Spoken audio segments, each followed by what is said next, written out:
Sou José Alberto Tosi, especialista em gestão do terceiro setor. Neste vídeo quero tratar com você sobre o planejamento nas entidades do terceiro setor.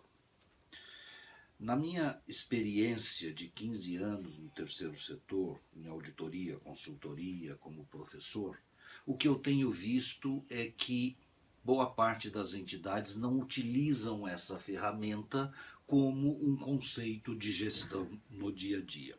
O que se observa é que o gestor fica resolvendo problemas, apagando incêndios e não tem tempo de planejar. E se não planeja, não consegue antecipar determinados problemas. A gente costuma brincar que esse é o movimento do cachorro correndo atrás do rabo e ele nunca tem um planejamento, uma visão de futuro ou uma visão do que pode acontecer na entidade.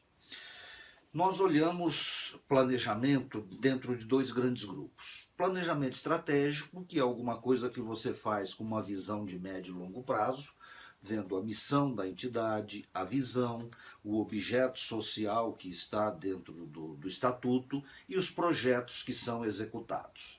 Isto é alguma coisa que a gente vê para os próximos anos, mas anualmente ele deve ser revisado por volta na época da Assembleia, na época das prestações de contas gerais.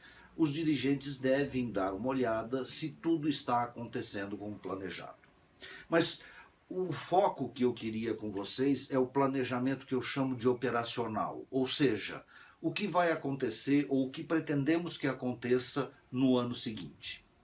Então, por volta de outubro, novembro, dezembro, os gestores da entidade devem se reunir e responder para si mesmos algumas perguntas. Primeiro, o que nós pretendemos executar no ano seguinte? É semelhante, é igual ao que estamos fazendo esse ano, em termos de quantidade de projeto e quantidade de atendimento? Se a resposta é sim, nós praticamente temos uma visão do que pretendemos realizar no ano seguinte e muito provavelmente os valores, os custos serão semelhantes apenas com alguma inflação ou algum aumento salarial. Se não, vamos então listar quais são os projetos que nós vamos executar, verificar quem são os investidores sociais já comprometidos ou não com esses projetos, qual é o valor que a gente pretende gastar com esse projeto, qual é o volume de atendimentos que teremos em cada um dos projetos. Se dentro dos investidores sociais você tiver algum que é recurso público, esteja atento com a legislação, com as obrigatoriedades que a lei exige. Vamos observar se nós estamos controlando segregadamente esses recursos vinculados dentro do financeiro e dentro da contabilidade, como exigem as normas de contabilidade e a legislação de recurso público. Vamos verificar se nós estamos preparados com o processo de prestação de contas para atender às exigências de cada recurso vinculado.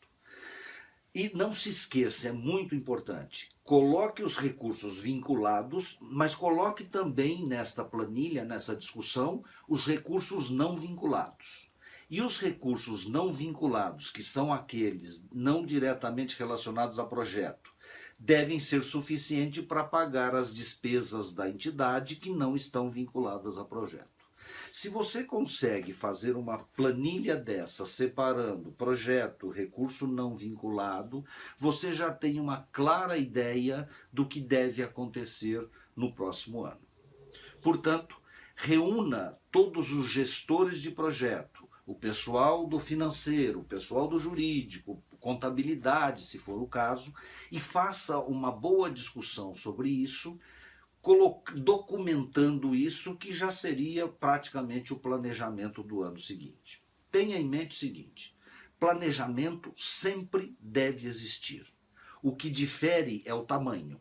Se é uma entidade de porte pequeno, o planejamento pode ser mínimo e demorar 1 a 2 horas. Se é uma entidade de porte médio ou grande, pode ser um processo mais demorado, mas sempre necessário. Portanto, mãos à obra. Reúna os gestores, reúna o pessoal das atividades meio e faça o planejamento da sua entidade. Boa sorte e bom trabalho.